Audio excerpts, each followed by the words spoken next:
আসসালামু আলাইকুম দর্শক। ইরান এবং ইসরায়েলের মধ্যে হঠাৎ করেই পাল্টা হামলার মাত্রা ভীষণ রকম বেড়ে গেছে।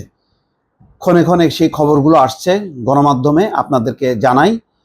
সেই খবরে বলা হচ্ছে ইসরায়েলে 8টি ক্ষেপণাস্ত্র ছুড়ল ইরান, বিদ্যুৎ সরবরাহ বিঘ্নিত, অন্ধকারে ছেয়ে আছে ইসরায়েল। এই খবর ইতিমধ্যে বিভিন্ন গণমাধ্যমে এসছে।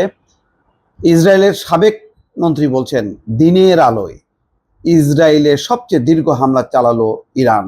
সাধারণত এই সমস্ত হামলা রাতের আধারে হয় বা ভোর রাতে হয়, কিন্তু এখানে দেখা যাচ্ছে যে দিনের আলোয় ইরান হামলা চালিয়েছে।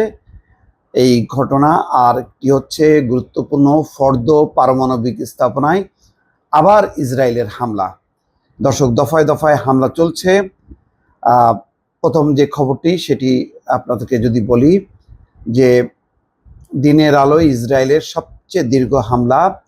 ইসরায়েলের সাবেক বিচারমন্ত্রী জোসি বেইলিন বলছেন, আজ সোমবার ইসরায়েলের সবচেয়ে লম্বা সময় ধরে হামলা চালিয়েছে ইরান। খবর আল জাজিরার। তেল আবিব থেকে আল জাজিরাকে বেইলিন বলেন, হতাহতের কোনো ঘটনা ঘটেনি, ক্ষয়ক্ষতি হয়েছে, তবে ক্ষতির পরিমাণ এখন স্পষ্ট নয়। বেইলিন বলেন, দিনের বেলায় হামলা হয়েছে, সাধারণত হামলাগুলো রাতে ঘটে। ইসরায়েলের সাবেক এই মন্ত্রী বলেন, আমাদের সামরিক বাহিনী স্পষ্টতই ড্রোনের একাংশ অকার্যকর করেছে, অর্থাৎ ইরান থেকে উড়ে আসা ড্রোন অকার্যকর করেছে। কিন্তু এরপরও এটা নিশ্চিত যে ইরানিদের কাছে প্রতিদিন হামলা করার মতো যথেষ্ট ড্রোন আছে। খবর আল জাজিরার। ফর্দ পারমাণবিক স্থাপনায় আবার ইসরায়েলের হামলা।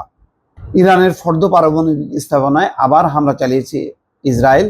দেশটির কোম প্রদেশের সংকটকালীন ব্যবস্থাপনা বিভাগের সদর দফতরের মুখপাত্র মোর্তজা হায়দারি আধা সরকারি তাসনিম সংবাদ মাধ্যমকে এই তথ্য জানিয়েছেন। খবর আল জাজিরার।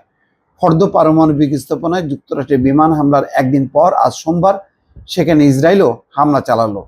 গত 13ই জুন ইরান আর ইসরায়েলের মধ্যে সংঘাত শুরুর পর ফর্দ পারমাণবিক স্থাপনায় এক দফা হামলা চালিয়েছিল ইসরায়েল। ইসরায়েলি হামলার কারণে ওই এলাকায় বাসিন্দাদের আপাতত কোনো বিপদ নেই বলেও তাসনিমকে জানিয়েছেন মোর্তজা হায়দারি।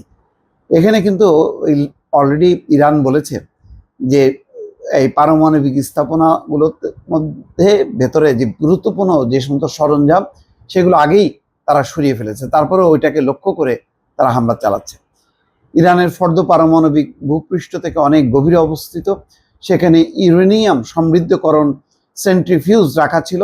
যদিও গতকাল রোববার ইরানের এক শীর্ষ কর্মকর্তা রয়টার্সকে বলেছে, অস্ত্র তৈরির উপযোগী মানের কাছাকাছি 60% সমৃদ্ধ ইউরেনিয়ামের বেশিরভাগই যুক্তরাষ্ট্রের হামলার আগেই অজ্ঞাত স্থানে সরিয়ে ফেলা হয়েছে। ইসরায়েলে 8টি ক্ষেপণাস্ত্র ছুড়ল ইরান, বিদ্যুৎ সরবরাহ বিঘ্নিত।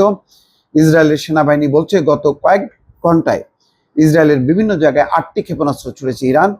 ইসরায়েলের ওয়াইনেট সংবাদ সংস্থার বরাতে এই খবর জানিয়েছে আল জাজিরা।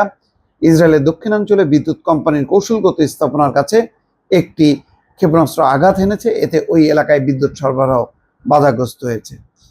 টাইমস অফ ইসরায়েলের খবরে বলা হচ্ছে, দক্ষিণাঞ্চলে বেশ কয়েকটি শহরে বিদ্যুৎ সরবরাহে গোলযোগ দেখা দিয়েছে।